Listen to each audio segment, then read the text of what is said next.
அக்கா எங்க போறீங்க? அன்னைக்கு புளியங்காய் திருண்டேன், இன்னைக்கு கொய்யாக்காய் திருட போறேன். ஐயோ. நம்பர் 1 திருடி, டண்டடை. நம்பர் 2 திருடி, நம்பர் 3 சாட்சி. நானா? அப்ப நீங்க எனக்கு கொய்யாக்காய் கொடுத்தீங்கன்னா நான் சொல்லி கொடுக்க மாட்டேன், இல்லாட்டி தோட்டக்காய் தூக்கி சொல்லிட்டு வந்துடுவேன். கிஸ்கு கிஸ்கு. அப்ப நான் மாட்டி கொடுக்க போறேன் உங்களையே. கிஸ்கு கிடையாது, கிஸ்கு கிஸ்கு. சரி இருங்க, நானும் வரேன். என்ன விட்டுட்டு போறீங்க கத்தியா? ஏ மைதிலி பாத்துக்க பாம்பு. அக்காக்கா ஏக்கா இதுக்குள்ளே வாடி. படைகள் அதிகமாக உள்ளன இந்த இடத்தில். அதாவது பாம்புதான் சொல்ல வந்தேன்.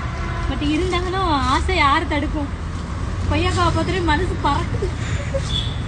அது திருட்டு கொய்யாக்காவை உடைச்சி 90s கிட்டுக்கு உப்பு மிளகாத்தூள் வச்சு சாப்பிட்டா அப்படி இருக்கும். ட்ரை பண்ணி பாருங்க. சொன்னோடனே எல்லாரும் ஆசை வந்துருக்குல்ல. ஓடுங்க, யார் வீட்டுல எல்லாம் இருக்குதோ எல்லார் வீட்டுலயும் திருடிட்டு வந்து ஓடுங்க. அப்ப நம்மளுக்கு